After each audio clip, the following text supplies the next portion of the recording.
A voluntary blood donation camp was organized by Bharat Ratna Club of Agartala on Wednesday.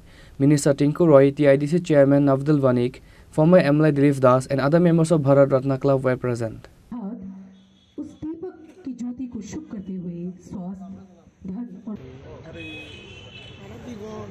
Different political parties of the state are doing election campaign across the state ahead of the Lok Sabha election.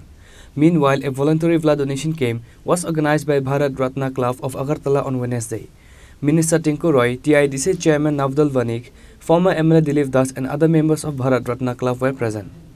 Later, while speaking to the reporters, Minister Tinku Roy said, ক্লাবকে ওরা বরাবরই সামাজিক কাজ করে, কিন্তু এটা একটা গুরুত্বপূর্ণ বিষয় হলো ইলেকশন ডিক্লেয়ার হয়েছে, চারিদিকে ইলেকশনের ক্যাম্পেনিং শুরু হয়েছে। এই সময় সবাই যুবরা রাজনৈতিক কাজে ব্যস্ত, এর মধ্যেও তারা এই উদ্যোগটা, কারণ এই সময়টা সবাই বিজি থাকার পরেও যে তাদের সদস্যরা, ক্লাবের সদস্যরা আজ রক্তদানের জন্য আয়োজন করেছে, তাদের অনুমান 50-এর অধিক লোক এখানে রক্তদান করবে। তো আমরা তাদেরকে ধন্যবাদ জানাই এই ধরনের কাজের জন্য। আর ভারতরত্ন ক্লাব একটা সুনামধন্য ক্লাব, তাদের বরাবরই একটা সুনাম রয়েছে সামাজিক কাজের ক্ষেত্রে। আমরা চাইব আগামী দিনও যেন সমাজের পিছিয়ে পড়া মানুষ, গরিব মানুষ তাদের পাশে দাঁড়ায় এবং সমাজের কাজ করে। রক্তদান তো করছেই, এই ধরনের সামাজিক কাজগুলো ক্লাবগুলো করে। দেখুন, সরকার অনেক কাজ আছে যেগুলো সরকারি দ্বারা সম্ভব হয় না, কিন্তু সামাজিক সংস্থাগুলো যদি চায় সেটা সম্ভব।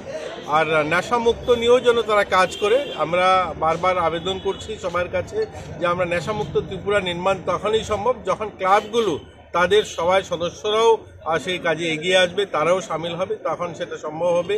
তো আমি আশাবাদী যে আমাদের ভারতরত্ন ক্লাব সুনামের সঙ্গে এই কাজগুলো করবে। All the present guests visited the blood donation camp and encouraged the blood donors. Reporter Viprana from Agartala, Chini Khorang.